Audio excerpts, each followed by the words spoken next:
who are the two great intellectual gurus, if you don't mind the word guru, intellectual authors of the American right in our time?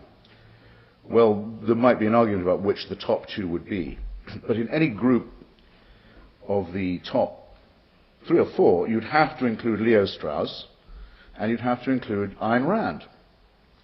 And in all the arguments about the politics and the interstitial politics of the present administration, for example, it's now become commonplace to point out, sometimes inaccurately or with exaggeration, the debt owed by Paul Wolfowitz in particular and the neoconservative school in general to Leo Strauss. And I suppose everybody knows that the man who has controlled the Federal Reserve through many, many administrations, Mr. Alan Greenspan, is an unrepentant member of the family of objectivists made up by Ayn Rand and Nathaniel Branden, who used to meet to discuss The Fountainhead and Atlas Shrugged. And you wouldn't be able to tell in general, perhaps, from the presentation that the Republican Party gives to the country, that its intellectual muscle is provided by unbelievers, but such is the case, such is the fact.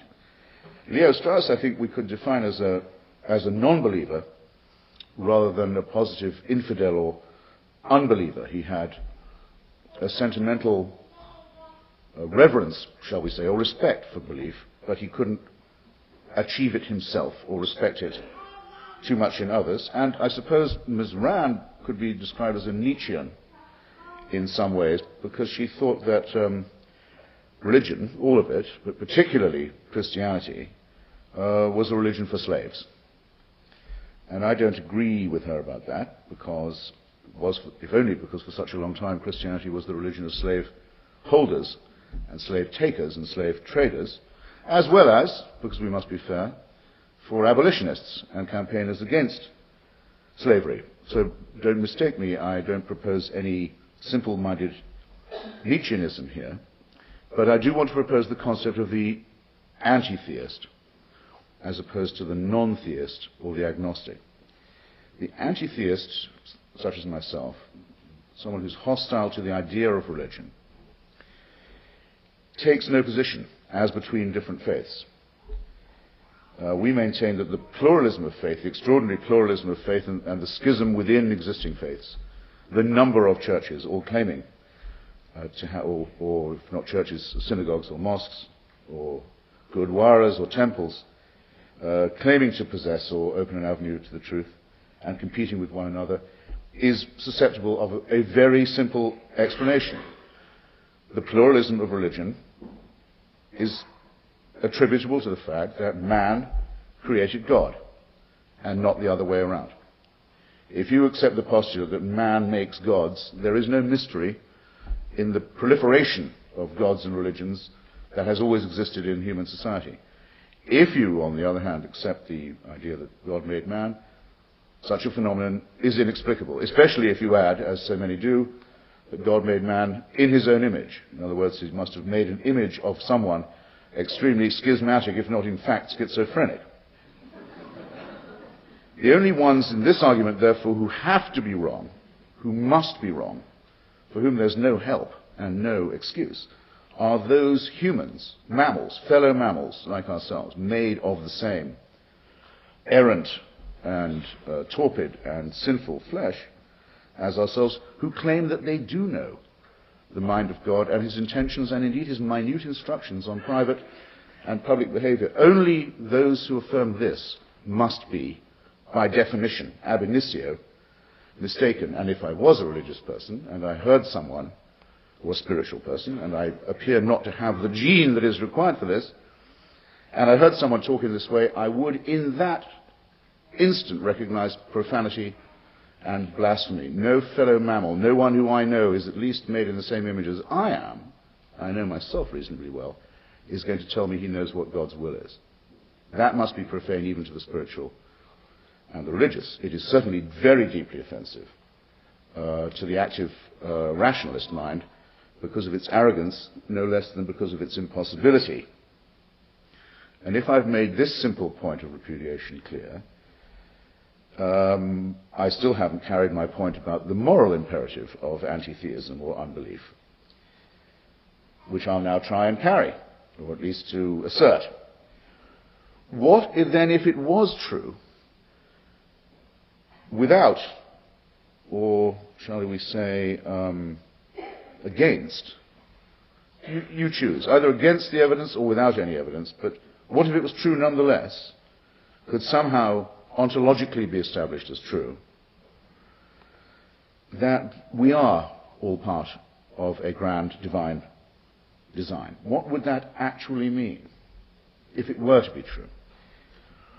Well, it would mean a regime of permanent supervision and surveillance over our lives and our personalities that never stopped, that began before we were born, went through every moment of our earthly life, and continued after our deaths. An inescapable authoritarian surveillance, control, and supervision. It would be like living in a celestial North Korea. I'm one of the very few people who've been to and written about North Korea, which has now transformed itself from being an atheist totalitarian state into a fully religious, quasi-Confucian state of worship of the reincarnation in the son, Kim Jong-il, of the father, Kim Il-sung. You have only one right as a North Korean. That is the right to praise your leader and to thank him for everything he's done for you and everything he's done for everyone you know, and to continue praising him and thanking him all the time without cessation for these benefits and this shower of gifts. In other words, in North Korea has been manifested the promise of the Christian paradise, a permanent system of praise for something that, after all, you didn't choose to have. There's a difference. You can die and leave North Korea. You can, if you're very, very brave, you have a very small chance of a physical escape, of a defection from North Korea, an option more and more people are exerting. But in the celestial paradise, where you have only the right to praise and the right to thank and the right to give thanks and then the right to give some more praise for something that was never in your power to refuse, there would be no escape. So what I want to ask myself, often do ask myself and do ask people who claim to believe, is why do you want such a thing to be true? What a hideous realm of permanent, total, inescapable unfreedom is being proposed to you. Thank God, I will say for the first and last time, that there is no evidence at all that we do live under any such system of surveillance, control, supervision, and the compulsory exacting of our thanks.